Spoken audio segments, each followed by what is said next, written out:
Gusto nyo bang makilala ang inyong business, kumita, sumikat at maging patok online or TV? Get more customers and grow your business. Advertise now. From the studios of Litter News Philippines, Errol Dakame of Kamao Asset.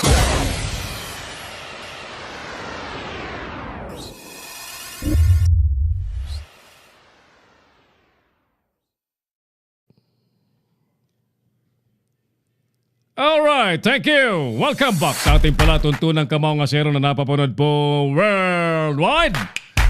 At nasa television po sa pamagitan ng Pinoy Extreme Channel nationwide. Ang ating survey question, ulitin natin.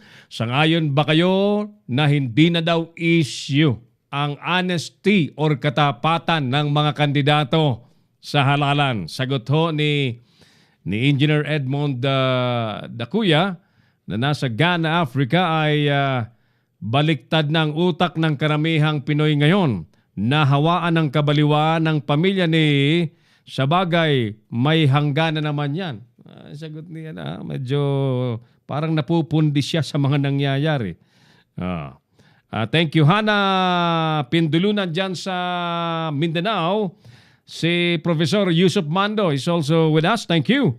Si paring Bong David dyan sa the Netherlands is also watching our show.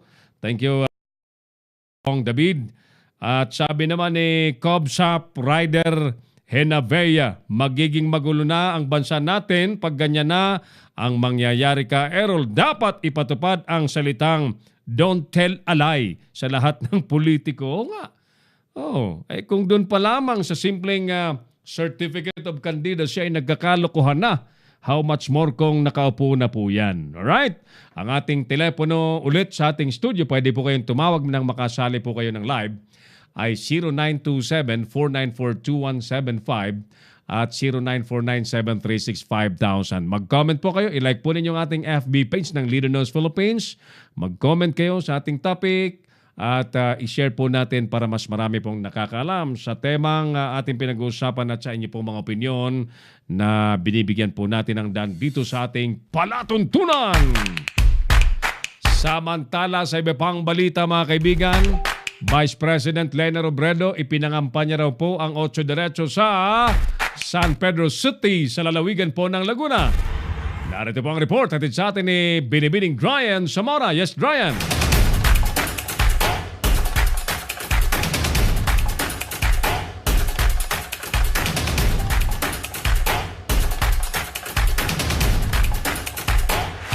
Alright, hindi pa yata ready si Brian. Unahin na natin si tuloy na. Yung sa taas na muna, no? Unahin muna natin ang report ni paring Jojo Sikat. Gobyerno, ina-action na raw ang epekto ng El Nino phenomenon sa bansa. Matinding tagtuyot po pag sinabing El Nino phenomenon at madalas po yan ay nangyayari kapag sobrang taginit. Malapit na po ang summer. Panoorin po natin ang sinasabing mga aksyon po ng gobyerno para lutasin po ang epekto ng El Nino phenomenon sa maraming lugar sa ating bansa. Yes, paring Jojo, magandang hapon. Ipinaliwanag nitong si Senadora Cynthia Villar na naghahanda na itong gobyerno at gumagawa na ng aksyon para labanan ang napipintong El Nino phenomenon ngayong nalalapit na ang panahon ng tag-init. Ayon kay Villar, nakipag-ugnayan na ito sa Department of Agriculture kung saan ipinaalam sa kanya na nakikipag-coordinate na ang mga opisyal ng ahensya sa Philippine Air Force para sa cloud seeding sakaling kakailanganin. Sinabi din ng senadora na magkakaroon na ng rescheduling ng planting season ang Department of Agriculture na dapat na sundin ng mga magsasaka para hindi maapektuhan ang kanilang mga pananima. Inihalimbawa pa ni Villar na kapag panahon ng tag-init o sakaling tumama ng El Nino, dapat na magtanim ang mga magsasaka ng mga gulay na hindi na kinakailangan ng maraming tubig. Aminado ang senadora na hindi talaga kayang labanan ang El Nino kaya't ang nakikitang solusyon dito ang rescheduling ng mga crops o pananim. Ayon kay Villar, Maraming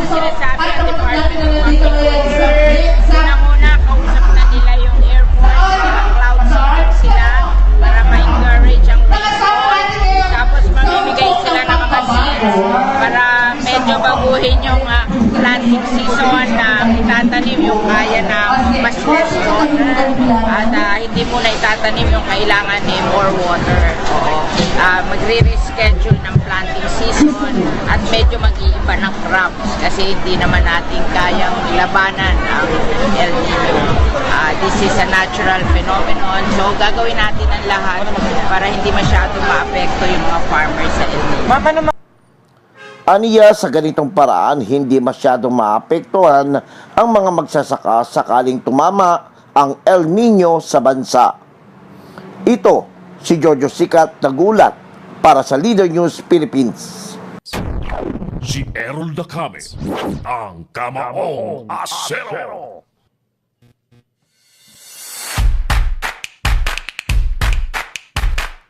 Seryoso po ang impact at banta po ng El Nino phenomenon, especially sa food production ng ating bansa. Very limited na nga po ang produktong pagkain ng Pilipinas. Tatamaan pa ho ng El Nino phenomenon, yung sobrang tagtuyot. Ano pong mangyayari po sa atin? Puros na lamang po tayo importation ng importation. Sa bagay, alam niyo po, yung importation, paborito po yan ng mga kurakot na nasa gobyerno. Kasi gumagamit silang pera po ng gobyerno, dumadaan sa kanilang mga kamay ang perang gobyerno, perang publiko, at hindi na natin nalalaman kung gaano po katapat sila sa kanilang mga transaksyon. Pero ang totoo po niyan, ang dapat talaga niyan ay gumawa ng paraan, suportahan po ang Philippine agriculture industry para mas lumakas po ang ating local food production sa Pilipinas. At malaking hamon po ang El Nino phenomenon dahil magkukulang po ng matindi at seryoso ang supply ng tubig. Alright, dire-diretso tayo. Samantala, manhunt operation laban po sa mga miyembro ng DEU ng Pasay nagpapatuloy. Balikan natin o nagbabalik po sa atin si partner Boy G sa kontrobersyal na report na yan. Yan patungkol yan sa mga pulis na nagbabangketa po ng kasong drugs. Panoorin po natin. Paparamdam kung susuko ang 6 na pulis ng Drug Enforcement Unit ng DEU ng Pasay City. Ayon kay Southern Police District Director Eliseo Cruz, ikinukonsidera na awol or absent without official leave ang 6 na pulis na umiskerda sa entrapment operation ng Counterintelligence Task Force or CITF na isinagawa mismo sa tanggapan ng Drug Enforcement Unit. Anya, patuloy ang manhunt operation sa 6 na nagtatagong pulis. Babala ni Director Cruz sa 6 na pulis kung hindi nila haharapin ang reklamo laban sa kanila, may kasong administratibong kakaharapin ng mga ito na ikatatanggal nila sa serbisyo bukod pa sa kasong kriminal. Ang mga pulis ay kinilalang sina Police Lieutenant Ronaldo Frades, Epe ng DEU, at mga tauhang sina Patrolman Anthony Fernandez at Sergeant Rigor Octaviano. Habang ang 3 pang kasamahan nila ay hindi pa pinapangalanan. Samantala, wala pang kapalit ang sinibak na 26 na miyembro ng DEU ng Pasay City Police. Ayon pa kay Cruz, kapag may bago ng itinalagang chief of police ng Pasay City na nasibak din dahil sa command responsibility, tsaka pa ka lang makakapagtalaga ng bagong miyembro ng DEU. Matatandaan nag-ugat ng operasyon ng CITF laban sa DEU matapos magreklamo ang kalibin ng isang lalaking dinakip dahil umano sa kasong may kaugnayan sa droga kung saan hinihingan umano ng mga sospek ng 100,000 piso ang biktima para mapalaya ang kanyang kalibin. Nagpalabas na tayo ng order relieving them from Pasay City Police Station to District Headquarters ng Southern Police District. Pero kanina lang na napag-alaman ko, nagpalabas na rin ng kautosan ng ating regional director na malipat sila doon sa regional headquarters ng NCRPO. So sa ngayon, ang ating effort ngayon ay patuloy rin na pinaghahanap sila kasi meron silang kinasasangkutan na krimen. So kailangan mahanap natin sila at mapagpaliwanag at mapanagot sa anumang mapanagot sa sumbong ng mga complainant. Live mula sa Pasay City, Boyet Guillermo, Leader News Philippines. Si Errol Dacame, ang Kamaong Asero. Alam niyo po, buti na lamang yan po ay natuklasan ng higher-ups na may mga pulis dyan sa Pasay na binabangket. Matagal nang uso po yun ng ilang bulok na pulis. Yung binabangketa, pinagkakapirahan, kinikikilan ang mga hinuhuli po nilang sinasabing sangkot sa drugs. Pakakawalan, magbigay ng malaking pera. Kaya nga't nangangamba tuloy ako, ilan pa ba sa kanila? Ilan pa ba sa mga naka-duty ngayon? Tuloy, nagiging suspect tuloy ang ibang mga matitinong pulis. Na hindi naman natin nilalahat, marami pa rin po ang matitinong pulis. Nga lang, kapag ka may ganitong naglalabasan, and I'm sure marami pa yan, sapagkat sabi nga po, ulitin ko ang Pangulong Duterte mismo ang nagsabi, 6,000 na nasa kanyang listahan nung siya po ay umupo bilang Pangulo. Nandiyan pa Nandiyan pa sa serbisyo. So we're just awaiting kung ano ang action dyan ni Director General Bayalde. O buti na ito nasasakupan po ni General Guillermo Eliazar ay unti-unti pong nawawalis ang mga loko-lokong pulis. Samantala, mga kaibigan, Vice President Robredo nangampanya naman po sa San Pedro City sa Laguna para sa 8 diretso. Pero kakaiba po ang nangyari sapagkat ang sumalubong po sa kanya ay ang liderato po ni Mayor Katakis na surprisingly ay miyembro na ng hugpong ng pagbabago. Alamin natin ang report o balitang binantayan ni Dryan Zamora. Yes, Dryan, magandang hapon. Malugod po nating tinatanggap si Vice President Leni Robredo. Ang akin pong sinuportahan noon, susuportahan pa rin.